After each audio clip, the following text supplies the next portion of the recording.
every paycheck, every pay period, every month. You continue that money going in there. You never stop it. Now, if you have a really couple of great years and things are going good, like what happened in the state of Colorado, you don't say, well, hey, I did good the last couple of years, so I'm not going to put any money in it this year. I'm going to put that together. I'm going to go out and get that boat I want, or that big screen TV. Wrong. Bad news. Bad answer. But that's exactly what the Colorado State Legislature did.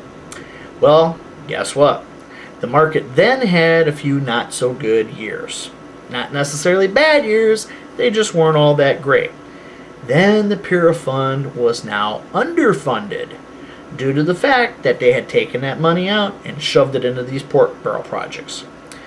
And due to the fact that the Colorado Democrats, sticky fingers, just couldn't handle being around all that money without getting into it.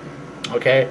Suddenly, now they're telling state employees that they may have to wait an additional 5 years or longer to retire, or that they may have to accept smaller retirements.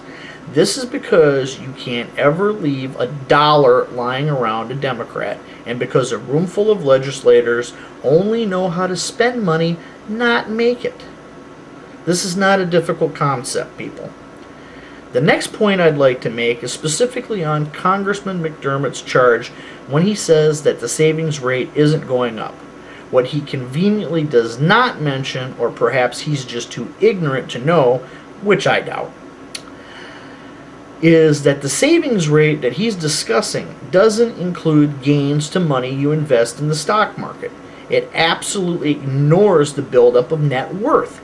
If you bought a share of under fire stock, if I had stock, at $10 at the beginning of the year for a share, and it jumped to a $100 value by the end of the year, the savings rate measure would still value the initial investment at $10. In short, the savings rate is a phony number, and Congressman, you damn well know it is.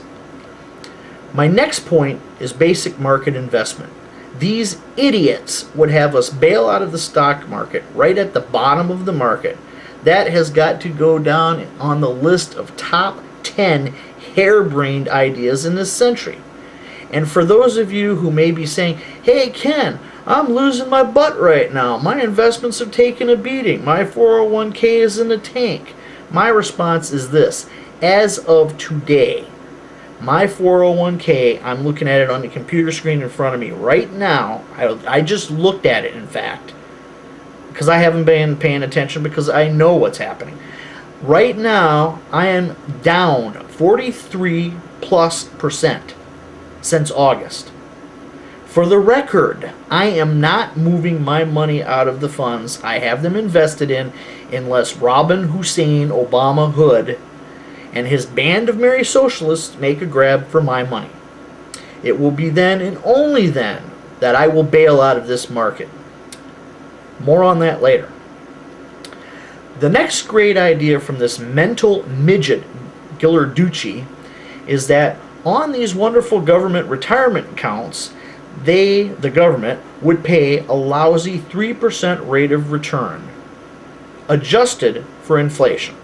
Which means basically you're just going to be keeping up with inflation. No more. The long run return of the stock market, adjusted for inflation, is more like 7%. Over double what Ghilarducci and her friends on Capitol Hill will give you. For those who invest wisely in well-managed mutual funds, the rate can actually be 12% or higher. I'd also like to point out that inflation averages just over 5%.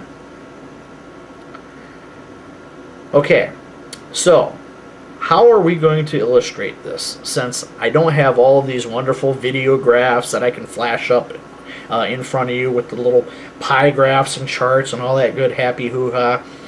Maybe one of these days I'll be good enough to do that kind of stuff, but right now we're going to just have to keep it simple. The way we're going to do this is I'm going to get out my trusty whiteboard sitting right next to me right now. We're going to do a quick change in camera angle, and we're going to go to work with the whiteboard. So get something to write with and get ready to take some notes.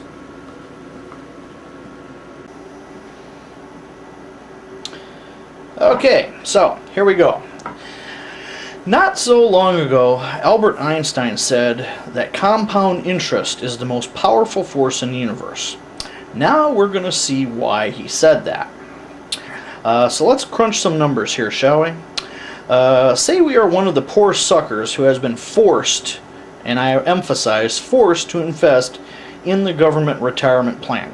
Keep in mind, folks, you won't have a choice on this. You will be forced into this plan if the Politburo has its way.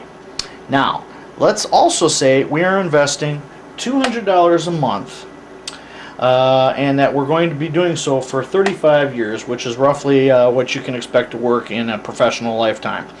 Now, at this wonderful 3% rate of return that the U.S. government is promising us, we would end up with a retirement fund of $148,680. Now, that may sound all great and fine and dandy, but guess what? Now we're going to bump this up to 6%. Okay? And 6% is actually 1% below what the market average is. That's stock market. Okay, when I'm talking about the market, I'm talking about the stock market, where I'm talking about Wall Street, the big kahuna. Okay? Now, 7%, as I stated earlier, is the average. We're going to drop it down to 6 for the sake of math, and because we want to drop it 1% below, so we're not trying to keep up with that even. Now, we're going to use the same numbers, $200 a month for 35 years, and at this rate, we are getting a return of $286,000, $286,370. Now, it should be no big surprise that the stock market can outperform the U.S. government. And it sure as hell should not surprise anyone that capitalism is superior to socialism, with the exception of socialists who always seem to be surprised by this. But now, let's carry on this little drama one step further, shall we? Let's bump up the annual rate of return to 12%. A 12% average, and that is a rate of return that one can get with a well-managed mutual fund. At the end of, again, 35 years, with that same $200 a month, we are looking at a return of $1.3 million. Now, you're probably going to say, how in the world can this be? Well, I've got the answer for that as well.